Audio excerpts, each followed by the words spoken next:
Sir, ನೀವು 2 ಶೇಡ್‌ಗಳಲ್ಲಿ ಕಾಣಿಸ್ಕೊಳ್ತಾ ಇದ್ದೀರಾ. ಒಂದು ಕರ್ಣ, ಇನ್ನೊಂದು ನೀವೇ ಹೇಳಿದ್ರಿ ಅಲ್ಲಿ ಕರ್ಣ, ಸೂರ್ಯವರ್ಧನ್ ಅಂತ ಹೇಳ್ಬಿಟ್ಟು.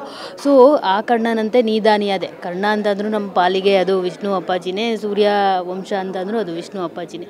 ಏನು ಸರ್ ಇದು 2 ರೋಲ್‌ಗಳು ಒಟ್ಟಿಗೆ ನಿಭಾಯಿಸ್ತಾ ಇದ್ದೀರಲ್ಲ ಅಂತ. ಇಲ್ಲಿ ದಾನಿಯಾಗಿರ್ತೀರಾ ಹೇಗೆ? ನೀವು ನೋಡಿ ಅದನ್ನು ನೀವು ನೋಡಿ ಅದನ್ನು ಯಾಕಂತಂದರೆ ನೀವು 2 ಅಂತ ಹೇಳ್ತಾ ಇದ್ದೀರಾ, ನನಗೆ ಎರಡೇನಾ ಅಂತ ಒಂದು ಫೀಲಿಂಗ್ ಇದೆ ನನಗೆ. ನೀವು ನೋಡಿ, ಇನ್ನೊಂದು ಹೆಸರು ಹೇಳಿಲ್ಲ ಅಲ್ಲಿ, ನೀವು ನೋಡಿ ಅದಕ್ಕೆ.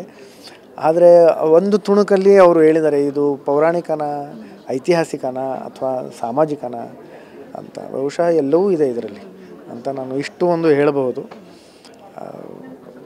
ನೋಡಿ. ಈಗ ಆಲ್ರೆಡಿ ಇದನ್ನು ಸೀರಿಯಲ್ನ ಎಸ್ ನಾರಾಯಣ್ ಸರ್ ಮಾಡಬೇಕಾಗಿತ್ತು. ಅಂದರೆ ಸೂರ್ಯವಂಶ ಅಂತ ಅಂದರೆ ಎಸ್ ನಾರಾಯಣ್ ಸರ್ಗೂ ಕನೆಕ್ಷನ್ ಇದ್ದೇ ಇದೆ. ಸೊ, ಇಲ್ಲಿ ಯಾಕೆ 23 ಎಪಿಸೋಡ್ಗಳು ಆದಮೇಲೆ ಈ ಒಂದು ಸೀರಿಯಲ್ ಬೇರೆಯವ್ರಿಗೆ ಆಯಿತು, ಏನು ರೀಸನ್ ಏನು ಅಂತ? ಸೀರಿಯಲ್ ಬೇರೆಯವ್ರಿಗೆ ಆಗಲಿಲ್ಲ, ಯಾಕಂತಂದರೆ ಆ ಕಥೆನೇ ಬೇರೆ ಆಗಿತ್ತು. ಶೀರ್ಷಿಕೆ ಮಾತ್ರ ಅದೇ ಇಟ್ಕೊಂಡು ವಾಹಿನಿಯವರು ಮುಂದುವರ್ಸ್ಕೊಂಡು ಹೋದರು. ಅದು ಏನು ಸಮಸ್ಯೆ ಆಯಿತು ಅನ್ನೋದು ನೀವು ಎಸ್ ನಾರಾಯಣ್ ಸರ್ ಅವ್ರನ್ನ ಕೇಳಬೇಕು. ಯಾಕಂತಂದರೆ ಅದು ಆಗಿರ್ತಕ್ಕಂಥದ್ದು ಅದು ಅವರ ಮತ್ತು ವಾಹಿನಿಯವ್ರ ಮಧ್ಯ. ಹಾಗಾಗಿ ಅವ್ರನ್ನ ಕೇಳಬೇಕು ನೀವು.